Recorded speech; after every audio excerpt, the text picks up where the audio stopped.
नमस्कार दोस्तों, स्वागत है आपका आज की हमारी इस हिंदी की क्लास में। तो आज की क्लास में हम लोग बात करेंगे एनसीईआरटी रचनाएं, उनके लेखक और उनकी विधा क्या है। क्योंकि आने वाले एग्ज़ाम में जैसे एस्टेट का एग्ज़ाम होने वाला है तो ये चीज़ बहुत ही महत्वपूर्ण है। यहाँ से 2-3 प्रश्न जरूर पूछे जाते हैं, इंडेक्स से ही आ जाते हैं। तो आपको ध्यान में रखनी है कि कौन सी रचना किसकी है और उसकी विधा क्या है और कहाँ संकलित है ये रचना। ठीक है, तो शुरू करते हैं फिर आज की क्लास। उससे पहले आपकी जानकारी के लिए बता दूं कि हम लोग हिंदी पढ़ते रहते हैं, हिंदी व्याकरण, एनसीईआरटी हिंदी, हिंदी साहित्य। तो आप लोग जो चैनल से नहीं जुड़े हैं जुड़ सकते हैं। ठीक है, तो इसके अलावा हम लोग HPSC PhD Hindi subjective exam की भी तैयारी कर रहे हैं। तो शुरू करते हैं फिर आज की हमारी एनसीईआरटी रचनाओं की क्लास। तो सबसे पहली रचना है नमक का दारोगा। ये एक कहानी है मुंशी प्रेमचंद की। ठीक है, नमक का दरोगा मुंशी प्रेमचंद की एक कहानी है। अगली है मियाँ नसीरुद्दीन। इसके लेखक हैं, इसकी लेखिका हैं कृष्णा सोबती और इसकी विधा क्या है, एक शब्द चित्र है और हम हशमत संग्रह से ये लिया गया है। ये भी इम्पोर्टेंट है आपके लिए।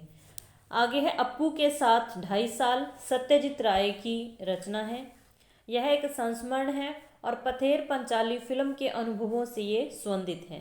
ये जानकारी आपके लिए बहुत ही इम्पोर्टेंट है, खास करके जिन बच्चों ने एस्टेट का एग्ज़ाम देना है पीजीटी हिंदी का। ठीक है, ये 11वीं 12वीं की एनसीईआरटी की रचना है। ठीक है, हिंदी की। आगे है विदाई संभाषण। तो लेखक हैं बाल मुकुंद गुप्त और इसकी विधा है, एक व्यंग है। शिव शंभू के चिट्ठे का एक अंश है, ये एक व्यंग है। गलता लोहा शेखर जोशी की एक कहानी है। ठीक है, गलता लोहा शेखर जोशी की एक कहानी है। स्पीति में बारिश, इसके लेखक हैं कृष्ण नाथ, जो कि एक यात्रा वृतांत है। आगे है यहाँ पर रचनी लिखा गया है, ये रजनी रचना है। क्या है? रजनी। ठीक है, थोड़ी लिखने में गलती है तो इसका ध्यान रखना है। इसकी लेखिका है मन्नू भंडारी और ये एक टीवी धारावाहिक से संबंधित है। ठीक है, आगे है जामुन का पेड़, कृष्णचंद्र का है। जामुन का पेड़ कृष्णचंद्र का एक हास्य व्यंग कथा है। ठीक है, भारत माता जवाहरलाल नेहरू का एक हिंदुस्तान की कहानी का 5वां अध्याय है। इसकी मतलब विधा क्या है, एक निबंध है जवाहरलाल नेहरू का भारत माता हिंदुस्तान की कहानी से लिया गया और 5वां अध्याय है इसका। आगे आत्मा का ताप है सैयद हैदर रजा का। आत्मकथात्मक पुस्तक आत्मा का ताप का ही एक अध्याय है ये। ठीक है, आगे कविताएं आ गई। पथिक रामनरेश त्रिपाठी की है। वे आंखें सुमित्रा नंदन पंत की हैं। घर की याद भवानी प्रसाद मिश्र की है। चंपा काले काले अक्षर नहीं चीनती त्रिलोचन की है। हे भूख मत मचल हे मेरे जूही के फूल जैसे ईश्वर, ये 2 कविताएं हैं अक्क महादेवी की। ठीक है, सबसे खतरनाक अवतार सिंह पाश की है। आओ मिलकर बचाएं निर्मला पुतल की है। भारतीय गायिकाओं में बेजोड़ लता मंगेशकर, ये कुमार गंधर्व की रचना है। राजस्थान की रजत बूंदे अनुपम मिश्र की है। आलो अंधारी बेबी हालदार की रचना है। एक ये आत्म परिचय है। ठीक है, आगे है आत्म परिचय और एक गीत, ये दोनों हरिवंश राय बच्चन की रचनाएं हैं। ठीक है, मतलब कविताएं हैं। पतंग कविता आलोक धनवा की है। कविता के बहाने इन दिनों संग्रह से ली गई है। बात सीधी थी पर कोई दूसरा नहीं संग्रह से ली गई है। ये काव्य संग्रह खास करके याद रखने हैं। कविता के बहाने एक कविता है जो कि इन दिनों संग्रह से ली गई है, उनके कविता संग्रह से। बात सीधी थी पर ये कोई दूसरा नहीं कविता संग्रह से ली गई है और इसके लेखक हैं कुंवर नारायण। ठीक है, आगे है सहर्ष स्वीकारा है। गजानन माधव मुक्तिबोध की कविता है। उषा के कवि हैं शमशेर बहादुर सिंह। बादल राग के कवि हैं सूर्यकांत त्रिपाठी निराला।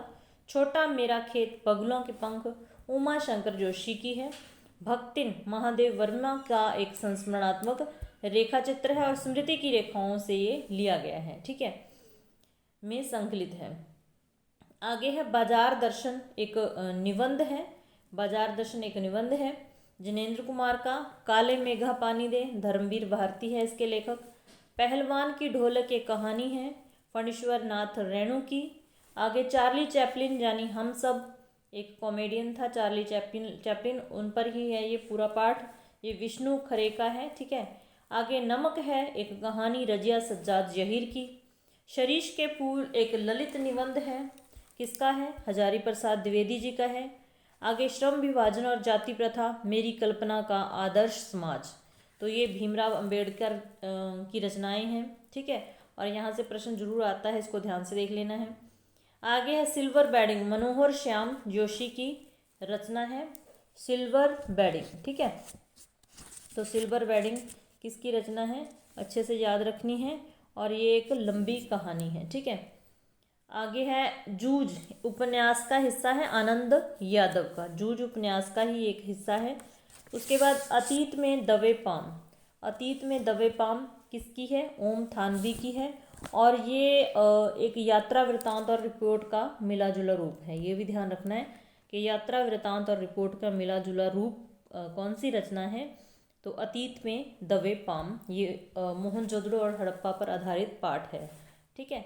उसके बाद डायरी के पन्ने, इसकी जो मतलब लेखिका है एन फ्रैंक है, और उसी की डायरी के कुछ पन्ने यहाँ पर लिए गए हैं। तो ये थी 11वीं 12वीं की रचनाएं हिंदी की। और यहाँ से प्रश्न पूछे जाते हैं, तो आपने इन चीज़ों का ध्यान रखना है। अगर आपको जानकारी अच्छी लगी तो लाइक करना, चैनल पर नए हो तो चैनल को सब्सक्राइब कर लेना। मिलते हैं फिर ऐसी ही नेक्स्ट क्लास में। क्लास देखने के लिए धन्यवाद।